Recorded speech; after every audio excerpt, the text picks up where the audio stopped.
Sarra Sounds Off is brought to you by NYU Langone Health, the #1 physician practice network in the U.S.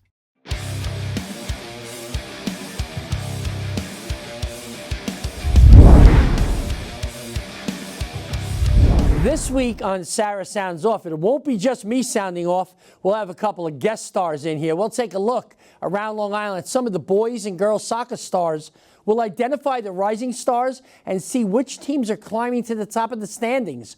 We'll recognize players for their skills and contributions as their respective clubs work towards a county championship. Here's Michael Sicoli with our boys breakdown. I'm here with Elliot Burgueño of Ward Melville Boys Soccer, the new leader in the program for career goals scored. Just what was that moment like for you? You know, it's something I've been looking at as an accomplishment I've been looking at for a while, and to get it at home in front of all our friends, our fans, it was just a really special moment for me. How did you celebrate it?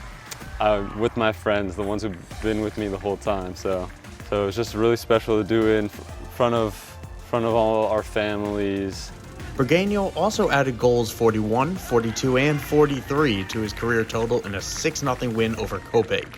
They said no Ward Melville players ever scored 40 goals, and they were telling me that, look, one day this might be you, and here we are now. It's an ability Coach Rocco Vetro has seen from his star players since his sophomore year, his first as a starter. You could tell he had a passion and a desire to do what he's doing right now. And now, Burgueño has become the player he always aspired to be.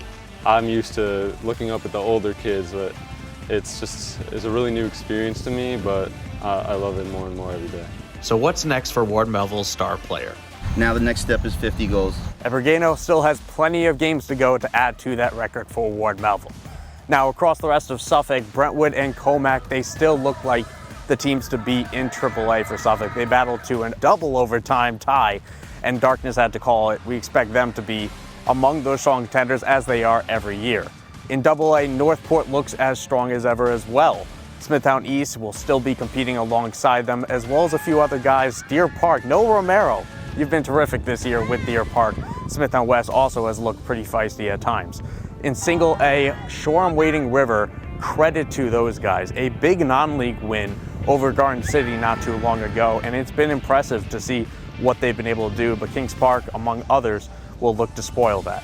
In Class B, Babylon, again, the team to beat there, but Mattituck, Southold, all these great small schools, they are very intimately familiar with each other, and Babylon is more than capable of holding them off, but we'll see what happens. From Ward Melville High School, Michael Sicoli, Newsday TV. Now here's Jolie Katzen with an update on girls soccer.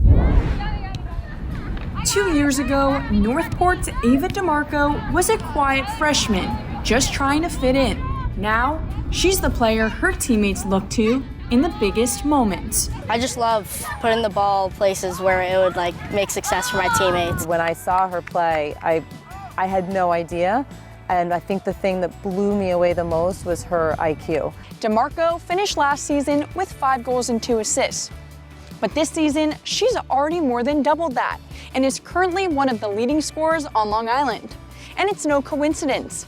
The move from center midfield to forward has completely unlocked her scoring potential. Forwards, they're meant to score the goals, so I just knew I had to do that. She's been so confident and just wants to really help this team as much as she can, and it's just resulted in so much success for her and our team. But she's not just the team's lead goal scorer. She also has leading in assists, so she knows when she can go to goal and when she can find her teammates. It's that unselfish mentality that's helped Northport's chemistry shine and led them to a near-perfect season so far. There's not one selfish player on our team, which brings our bond together definitely more. She doesn't care if she's scoring the winning goal. She just wants to win, and she wants to do everything she can to help her team win. It creates a really, really nice chemistry that has been amazing to watch all season. But despite all her goals and highlight moments, DeMarco keeps her priorities simple. Team first. It's pretty cool, but right now I'm really focusing on getting to that county championship with my team. It's been a season full of statement wins here in Suffolk. First, we start here in Class AAA, where DeMarco scored this game-winning goal, leading Northport to a 1-0 victory over three-time defending state champion Ward Melville. Sayville also had a 1-goal win scored by Morgan Farrell over previously undefeated Islip. The fight for that top spot in Class A heats up between the Golden Flashes, Islip, and last year's champion, Shoreham-Wading River. Moving to Nassau Class A, Seaford has had 5 shutout wins this season, allowing just 8 goals scored on them. And for Class AA, Garden City is having another dominant season as they look for another Long Island Championship appearance. For Newsday TV, I'm Jolie Katzen.